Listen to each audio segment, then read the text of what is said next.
शान से एक कोने में बैठी थी और अपने पति के वापस आने का इंतजार कर रही थी। अपने गंदे कपड़ों और अपने गंदे बालों के साथ और शरीर पर कई जगह मार के निशानों के साथ रोहन को अचानक अपने लुक के बारे में सोचकर काफी अजीब महसूस होने लगा। उसके सामने जो अवंतिका बैठी थी वो पहले वाली अवंतिका से बिल्कुल अलग लग रही थी जिसे वो जानता था। वो जिस तरह से बात कर रही थी, उसे देख रही थी और उसने जो कपड़े पहने थे वो उस लेडी के कंपैरिजन में बिल्कुल अलग थे जिसे वो पहले जानता था। अब वो बिल्कुल अर्जुन की पत्नी की तरह लग रही थी। उसने देखा कि अवंतिका उसे घूर कर देख रही है। ऑफ कोर्स वो इस समय काफी अच्छी लग रही थी। इस समय उसकी आंखों में गुस्सा साफ नजर आ रहा था। ओह, तो यही कारण है कि तुमने मेरे पास वापस आने से इनकार कर दिया। तुमने अर्जुन को अपने जाल में फंसाकर उसे अपना पति बनाने में कामयाबी हासिल कर ली है। मैं कौन हूँ और मैं अपनी जिंदगी के साथ क्या करती हूँ, इससे तुम्हारा कोई लेना देना नहीं है, समझे? अवंतिका ने जवाब दिया। उसे खुद को इस आदमी को एक्सप्लेन करने की कोई जरूरत नहीं थी। ये मत भूलो अवंतिका कि हम कई सालों तक एक साथ थे, और क्योंकि मैं तुम्हारे इस नए लड़के के खिलौने जितना अच्छा नहीं था, पैसे वाला नहीं था, इसलिए तुम मेरे पास वापस नहीं आई। रोहन उस पर भड़कते हुए बोला। अगर उसके हाथ कसकर नहीं बंधे होते तो वो अवंतिका को मार डालने के लिए उसका गला घोट देता। उसे इस बात की परवाह नहीं थी कि उसके बाद अर्जुन उसकी जान भी ले लेता। क्या तुम सच में अपने आप को अर्जुन से कंपेयर करने की हिम्मत कर सकते हो? अवंतिका ने पूछा। उसके सामने तुम कुछ भी नहीं हो, समझे रोहन? तुम घटिया इंसान हो, तुम एक घटिया लड़की हो। तुम्हें अपने आप को दूसरे आदमियों के सामने बिकने में कोई परेशानी नहीं होती है। तुमने अपने आप को बेच दिया है, अपनी आत्मा का सौदा किया है। लेकिन अब जब तुमने ऐसा किया तो तुम क्या मुझे भूल जाओगी? इतने साल जो हम साथ रहे, उस सब का क्या? रोहन उस पर चिल्लाने लगा। लेकिन अर्जुन के आदमी अपनी मालकिन की रक्षा करने के लिए पहले से ही तैयार थे। उनमें से एक आदमी ने रोहन के गाल पर जोर से एक तमाचा रख दिया। लेकिन रोहन भी कहां चुप रहने वाला था। एक बार फिर से वो हिम्मत करते हुए बोला, क्या तुम अब खुश हो? मुझे लगा कि जो भी मैं तुम्हें दे रहा हूं तुम उससे काफी खुश थी। उसने अवंतिका से काफी चिढ़ते हुए कहा। लेकिन जब तुम चली गई तो तुमने मुझसे मेरा सब कुछ छीन लिया। ऐसा क्यों अवंतिका? क्योंकि मैंने तुम्हारी बेस्ट फ्रेंड को अपनी दूसरी लेडी के रूप में रखा, इसलिए? क्या तुम मुझसे सच में ये उम्मीद करते हो कि तुमने जो कुछ भी किया मैं उसे एक्सेप्ट करूं और मेरे साथ कुछ गलत ना होने का नाटक करूं और तुम्हारे पास वापस आ जाऊं? ये कहते हुए अवंतिका ने अपनी आंखें रोहन की तरफ कर दी। और रहा तुम्हारे सवाल का जवाब, हाँ, मैं अपने पति के साथ बहुत खुश हूँ। उन शब्दों को कहने के बाद पीछे के गेट को फिर से खोला गया और अर्जुन खिसक कर अंदर अपनी पत्नी के पास बैठ गया। वो उसकी तरफ झुका और उसके गाल पर एक प्यारा सा किस कर दिया। सॉरी डार्लिंग, तुम्हें इंतजार करना पड़ा। It's all right. क्या सब प्लान के अकॉर्डिंग हो रहा है ना? अर्जुन ने उसे यकीन दिलाने के लिए हाँ में सिर हिलाया कि सब कुछ ठीक होगा, क्योंकि उसने उसके हाथ को पकड़ रखा था। फिर उसने अपना ध्यान उसकी बातों की तरफ घुमाया। तो तुम बहुत जिद्दी हो, तुम ऐसे नहीं मानने वाले। उसकी दमदार आवाज से रोहन के स्पाइन में शिवरिंग होने लग गई। रोहन ने जल्दी अपना मुंह बंद कर लिया और उसने अर्जुन की प्रेजेंस देखी। अवंतिका के लिप्स कर्ल हो गए जब उसने अपने एक्स बॉयफ्रेंड को डरे हुए, सहमे हुए देखा। अब उसके वो तेज और खराब शब्द कहाँ गए थे जो वो इतनी देर से अवंतिका से बोल रहा था। वो अर्जुन का सामना करने में काफी डर रहा था। अर्जुन ने रोहन के साथ आंखों के कांटेक्ट से बचने के लिए अपना सिर नीचे कर लिया। उसे अब उन दोनों के बीच के अंतर के बारे में गहराई से पता चल गया था। वो अर्जुन के सामने कुछ भी नहीं था। ये सच है कि जो अवंतिका ने पहले कहा था कि वो अर्जुन के कंपैरिजन में कुछ भी नहीं है। उसकी प्रेजेंस में वो एक किसान के रूप में कुछ नहीं कर सकता था, जिसकी किस्मत उसके एम्परर के हाथों में होती है। या तो वो इसे बना दे या वो इसे बिगाड़ दे। उनके बीच का अंतर स्वर्ग और धरती जैसा था। अर्जुन आकाश था और रोहन मिट्टी था। अवंतिका ऐसे आदमी से कैसे शादी कर सकती थी? उसे खुद पर यकीन नहीं हो रहा था। उसे लग रहा था कि जो हुआ अच्छा हुआ। वो महसूस कर सकता था कि अर्जुन की बड़ी आंखें उस पर टिकी हुई थीं। फिर भी उसने उससे नजर मिलाने की हिम्मत तक नहीं की।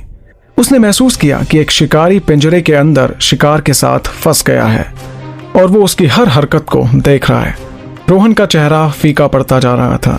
वो अभी अर्जुन को एक भी शब्द नहीं बोल सकता था कि इस समय वो क्या महसूस कर रहा था और उसके दिल में अवंतिका के लिए कितनी नफरत है। इस समय रोहन चाह रहा था कि काश जमीन फटे और उसे निगल जाए, ताकि वो खुद को और ज्यादा शर्मिंदा होने से बचा ले। अवंतिका के लिए उसका गुस्सा लगभग कम हो गया था, क्योंकि वो अर्जुन को सामने देखकर काफी घबरा गया था। तो रोहन, अब तुम कुछ नहीं बोलोगे क्या? मेरे पति से बात करो, उसने अवंतिका की मजाकिया टोन को सुना। उसने अपने पीछे मुट्ठी बांध ली और अपनी किस्मत को कोसा। ये उसका अपना फॉल्ट था कि उसने इस तरह से अवंतिका के साथ अपना रिलेशन खत्म किया।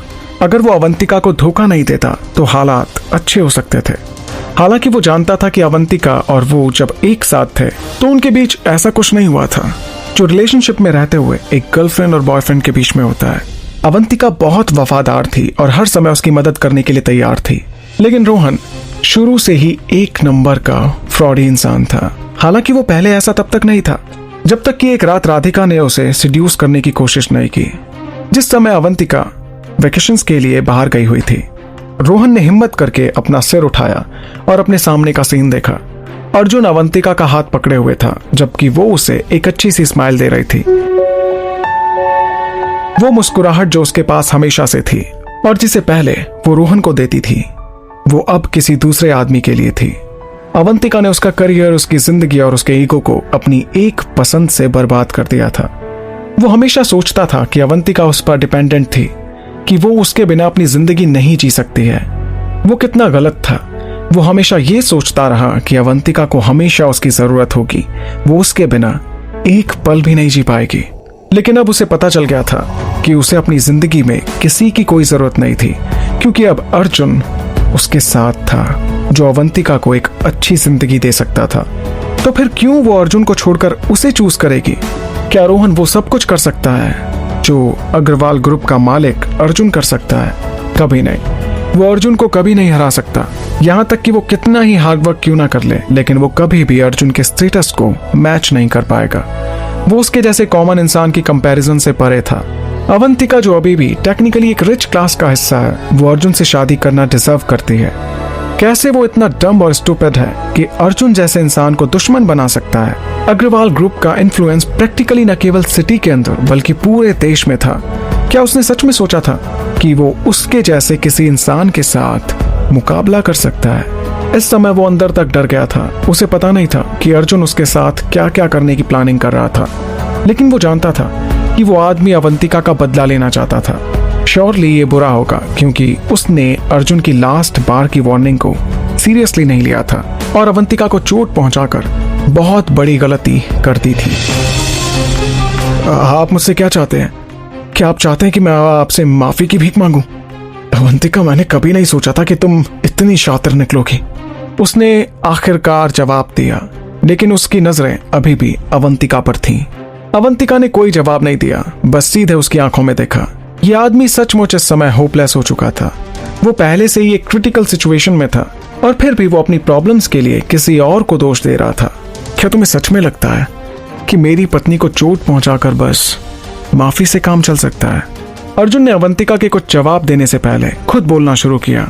इस समय अर्जुन की आंखों में गुस्सा साफ देखा जा सकता था और रोहन नर्वस होकर अपना थूक निकल रहा था।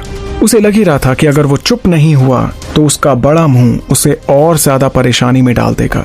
लगता है तुम एक खेल खेलना चाहते हो। श्योर, मैं तुम्हारे साथ खेल खेलूंगा।